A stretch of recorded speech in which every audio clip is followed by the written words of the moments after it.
unapokuwa kwenye maombi unalitumia lile neno. Bwana Yesu asifiwe. Lile neno unalofundishwa unalitumia siku ya shida yako na mapito yako, linasimama kukuvusha. Bwana Yesu asifiwe. Bwana Yesu asifiwe. Bwana Yesu asifiwe. Kwenda kusoma neno la Bwana linasema, wasemeshe wabaya wako. Wasemeshe wabaya wako utakapoamka asubuhi. Bwana Yesu asifiwe. Asubuhi ukiamka huwa unaanza na nini? Unaanza na nini asubuhi ukiamka? Mungu akishakuamsha kutoka kwenye usingizi, amekuamsha, unaanza na nini? Kitu cha kwanza ukiamka asubuhi, anza na maombi. Bwana Yesu asifiwe. Bwana Yesu asifiwe. Haijalishi umechelewa, haijalishi, omba kwanza, tamka neno. Wakati umelala, adui aliweka mipango na mitego kule unakoenda. Unaweza ukaamka asubuhi, ukaipita tu mlangoni, ukadondoka, ukaanguka, umauti ukawa umekufika. Kwa sababu gani?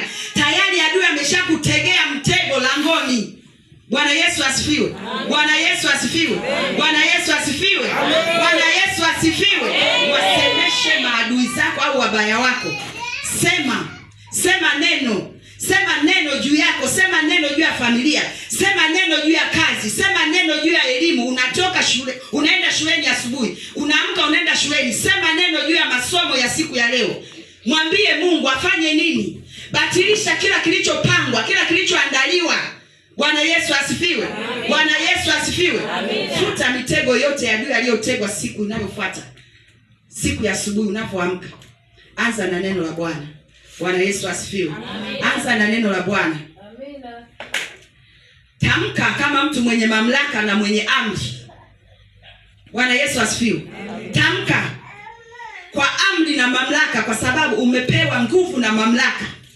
Umepewa mamlaka na nguvu ya kutamka. Na kile unachotamka, tamka kwa imani, na kinakuwa na kinafanyika kama ulivyonena. Bwana Yesu asifiwe. Tutajifunza somo la Isaya 8 mstari wa 10. Ujue namna gani ya kutamka asubuhi ukiamka. Isaya 8 mstari wa 10. Isaya 8 mstari wa 10. Aliye na Biblia asome. Isaya 8 mstari wa 10. Isaya sura 8 na ule mstari wa 10 anasema, amina, fanyeni shauri pamoja nalo litabatilika. Semeni neno lakini halitasimama, kwa maana Mungu yu pamoja nasi. Amen. Bwana Yesu asifiwe. Bwana Yesu asifiwe. Sema na maadui, fanyeni shauri nalo litabatilika.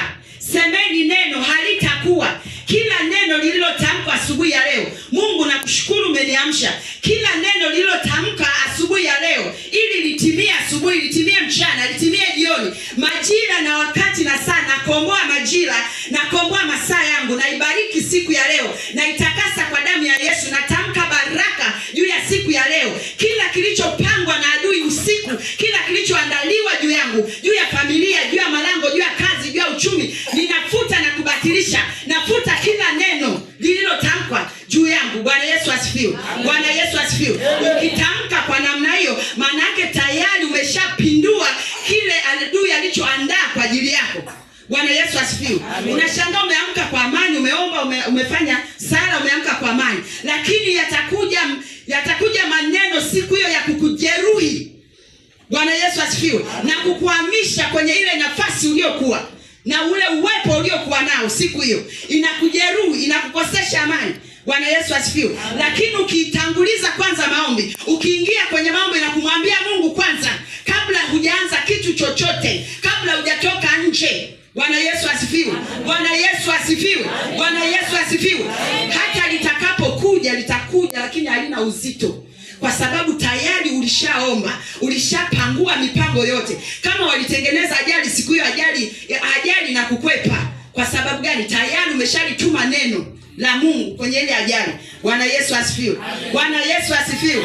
Bwana Yesu asifiwe. Soma Isaya 7:7. Isaya 7:7.